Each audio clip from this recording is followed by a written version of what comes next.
اعوذ باللہ من الشیطان الرجیم بسم اللہ الرحمن الرحیم واللذان یأتیانها منکم فآذوہما فإن تابا وأصلحا فأعرضوا عنہما ان اللہ کان توابا رحیما۔ واللذانی، اور وہ مرد اور عورت، یأتیانہا، جو زنا کا ارتکاب کرے، منکم، تم میں سے، فآذوہما، تو ان دونوں کو اذیت اور تکلیف دو۔ یہ جیسا کہ کل عرض کیا گیا تھا کہ ابتدائی حکم زنا کے حوالے سے ان آیات میں ذکر کیا گیا ہے۔ عورت کے بارے میں اس سے پہلی آیت میں یہ ابتدائی حکم تھا کہ اسے گھر میں قید کر لیا جائے۔ مرد کے بارے میں اس آیت میں یہ حکم ہے کہ اسے تکلیف دی جائے، اور تکلیف کیا دینی ہے یہ نہیں بتایا، بلکہ اس قاضی وقت پر اس کو چھوڑ دیا کہ جو مناسب سمجھے۔ تو وہ مجرم کے حالات کو دیکھ کر، کہ بعض مجرم ایسے ہوتے ہیں کہ انہیں صرف لوگوں کے سامنے پیش کر دینا ہی ان کے لیے سب سے بڑی سزا ہوتی ہے۔ بعض ڈھیٹ قسم کے ہوتے ہیں تو انہیں اور ان کے مزاج کے مطابق سزا دلائی جائے جو مناسب ہو، اذیت انہیں پہنچانے کا حکم ہے۔ مفسرین کی ایک جماعت، زیادہ تر مفسرین نے تو اس آیت کا یہی معنی بتایا ہے کہ اس میں مرد کے لیے ابتدائی سزا ہے، بعد میں جا کر مرد اور عورت دونوں کے لیے پھر حکم جو نازل ہوا وہ وہی ہے جو سورہ نور میں ہے، زنا کی صورت میں سزا کا۔ مفسرین کی ایک جماعت جیسا کہ امام اصفہانی وغیرہ نے اس آیت کا معنی یہ بیان کیا ہے کہ جو دو مرد آپس میں غلط کاری کرے ان کے بارے میں کہ مرد سے جنسی خواہش پوری کرے تو ان کے بارے میں ہے، یعنی قوم لوط والا کام کر لے۔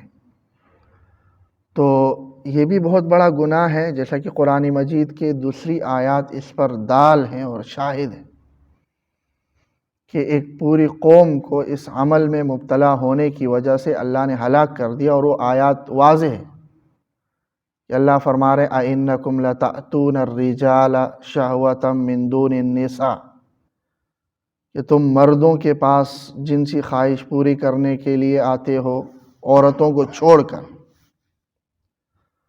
تو یہ واضح آیات ہے۔ تو ہومو سیکشوالٹی یا ہم جنس پرستی، اس کا اسلام میں کوئی جواز نہیں۔ تو جو مختلف قسم کے لوگ ہیں وہ جو اس تنظیم کو سپورٹ کرتے ہیں، اور باوجود ہے کہ اپنے آپ کو بہت اچھا مسلمان کہتے ہیں، ہم جنس پرستی والی جو تنظیمیں ہیں ان کو جو سپورٹ کرتے ہیں وہ ظاہر ہے صراحتاً ایک حرام کام کو وہ جائز قرار دیتے ہیں۔ اگر قرآن میں صراحتاً نہ ہوتا پھر بھی کوئی بات ہوتی کہ چلے قرآن میں صراحتاً، یہ تو صراحتاً موجود ہے کہ قوم لوط یہ عمل کرتی تھی اور اللہ تبارک و تعالیٰ نے اس عمل کی بنیاد پر انہیں ہلاک کر دیا، تو وہ تو حرام ہے، لیکن اس کی سزا کوئی شریعت میں متعین نہیں ہے۔ حرام ہونے میں کوئی شک اور شبہ نہیں، بہت بڑا جرم ہونے میں کوئی شک اور شبہ نہیں، لیکن اس کی کوئی سزا متعین نہیں ہے۔ جیسے زنا کی ایک سزا متعین ہے کہ مرد اور عورت غلط کاری کر لیں تو اس کی سزا متعین ہے، لیکن اس جرم کی سزا متعین نہیں ہے۔ وہ پھر حاکم وقت کی ثوابدید پر ہے، جس کو تعزیری سزا ہے، حد اس کے لیے مقرر نہیں ہے، ہاں تعزیر ہے کہ وہ حاکم وقت جو مناسب سزا سمجھے وہ ان کو دے دے ایسے مجرموں کو۔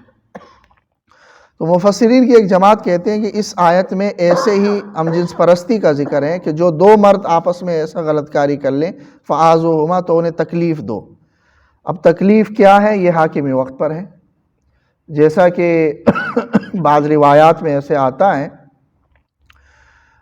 کہ خالد بن ولید رضی اللہ تعالیٰ عنہ نے حضرت ابوبکر صدیق رضی اللہ تعالیٰ عنہ کے دور خلافت میں ایسے ہی ایک شخص کے بارے میں حضرت ابوبکر صدیق رضی اللہ تعالیٰ عنہ کو خط لکھا کہ ایسا شخص ہے جو ہم جنس پرستی میں مبتلا ہے۔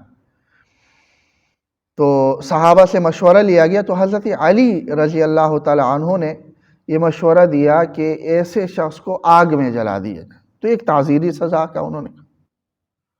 بعض جیسے فقہا نے مختلف اقوال لکھے ہیں کہ اس کو دیوار کے نیچے رکھ کر دیوار اس پر گرا دی جائے، بعض نے کہا ہے کہ اوپر چٹان سے اس کو پھینک دیا جائے، پہاڑی سے اس کو پھینک دیا جائے، تو بعض نے جلانے کا کہا ہے۔ یہ پھر حاکم وقت پر ہے، اس کے لیے کوئی سزا متعین نہیں ہے کہ یہی سزا اس کو دے دی جائے۔ حاکم وقت جو سزا اسے تجویز کرے وہ اس کی سزا ہے۔ اور اگر اس آیت کو وہی جو زیادہ تر مفسرین نے اس آیت کا معنی لیا ہے زنا کا، تو یہ عبوری حکم تھا کہ عورت کے لیے زنا کا اگر عورت مرتکبہ ہو تو اس کے لیے عبوری حکم یہ تھا کہ گھر میں اس کو قید کر لیا جائے، اس کو قید رکھا جائے مسلسل۔ اور اگر مرد ہے، ظاہر ہے مرد اور عورت ہی مل کر زنا کریں گے، تو مرد کے لیے یہ تھا کہ اسے تکلیف دی جائے، اور یہ حاکم وقت کی ثوابدید پر تھا، یہ عبوری حکم تھا۔ فَإِن تَابَا، اگر یہ دونوں توبہ کر لیں، وَأَصْلَحَا، اور اپنی اصلاح کر لیں، آئندہ کے لیے جرم نہ کر لیں، فَآرِضُوا عَنْهُمَا، تو دونوں سے اعراض برتو۔ یہ نہیں کہ ایک بار ان سے جرم ہو گیا ہے اور اس جرم کی انہوں نے سزا بھی کاٹ لی ہے تو ان کے پیچھے ہی پڑ جاؤ اور انہیں عار دلاتے لاؤ زندگی بھر کہ تم تو وہی ہو زنا کرنے والے، تم تو زانی ہو۔ نہیں، اللہ نے منع کیا۔ اگر انہوں نے توبہ کیا ہے اور اپنی حالت ٹھیک کر لی ہے تو ان کو مزید مت چھیڑو، نہ تانے دو اور نہ انہیں کچھ کہو، بس توبہ کر لی، بس ہو گیا، ختم ہو گیا ان کا معاملہ، اپنی اصلاح کر لی۔ ایک یہ ہے کہ انہوں نے دوبارہ وہی کام شروع کر دیے تو وہ تو توبہ نہیں ہوئی، وہ تو پھر عادی مجرم ہوئے۔ لیکن اگر توبہ کر لی اور دوبارہ اس طرف گئے ہی نہیں تو پھر ان کو مزید مت چھیڑو۔ ان اللہ کان توابا رحیما، بے شک اللہ تبارک و تعالی توبہ قبول کرنے والا ہے، رحیم ہے۔ جب اللہ توبہ قبول کر رہا ہے اپنے صفت رحمت کی وجہ سے، تو ہم کون ہوتے ہیں معاف کسی کے پیچھے پڑ جانے والے؟ جیسے کہ عام طور پر ایک محاورہ ہے کہ اللہ معاف کر دیتے ہیں لیکن بندے معاف نہیں کرتے۔ تو یہ واقعی جو ہمارے معاشرے کا ایک بڑا مسئلہ ہے، ایک تو جیسا کہ کل عرض کیا گیا کہ کسی کے اوپر بھی کوئی کسی بھی جرم کی تہمت لگا لینا بغیر تحقیق، اس پر کوئی بھی الزام لگا لینا۔ اب اندازہ لگا لیں کہ زنا کی جتنی سخت سزا ہے اتنے ہی اس کے ثبوت کے لیے شرائط ہیں۔ تو اگر جو عام طور پر ہمارے معاشرے کا ایک رواج ہے کہ کسی کے اوپر بھی کوئی وہ لگا لیا جائے، اگر شرعی عدالتیں قائم ہوتی تو یہاں ہر دوسرا شخص مجرم ہوتا کہ اس نے تہمت لگا لی، اور تہمت کی سزا جو 80 کوڑے ہیں وہ کھا چکا ہوتا، کیونکہ زنا کے ثبوت کے لیے 4 گواہ آپ نہیں لا سکتے تو آپ خود مجرم ہیں۔ اگر سے آپ 3 گواہ تک کیوں نہیں لائیں، آپ مجرم ہیں۔ شریعت آپ کو کہتی ہے 4 گواہ پورے نہیں ہے، خاموش ہو جاؤ۔ آپ کو یہ اختیار نہیں ہے کہ آپ کہیں کہ میں نے اپنے آنکھوں سے دیکھا ہے، اس نے بھی دیکھا ہے، اس نے بھی دیکھا ہے۔ ہاں 4 پورے کر لیے پھر عدالت میں جائیں گے، نہیں پورے کیے ہیں پھر آپ بولتے جاتے ہیں تو عدالت آپ کو پکڑے گی اور آپ کو 80 کوڑے مارے گی۔ یہ 4 گواہ نہیں ہے تو کس بنیاد پر تم بات کرو؟ جب یہ تو اس وقت کی حالت ہے جب آپ نے اپنی آنکھوں سے دیکھا ہے، لیکن صرف اندازوں کی بنیاد پر، بدگمانی کی بنیاد پر کسی کی عزت اچھال دینا اور کسی کے بارے میں ایسی گفتگو کرنا، یہ قطعاً ایک مسلمان کے شایع نشان نہیں ہے اور قرآنی تعلیمات کے شایع نشان نہیں۔ ان اللہ کان توابا رحیما، بے شک اللہ تبارک و تعالی توبہ قبول کرنے والے، رحم کرنے والے۔ اللہ تعالیٰ عمل کی توفیق۔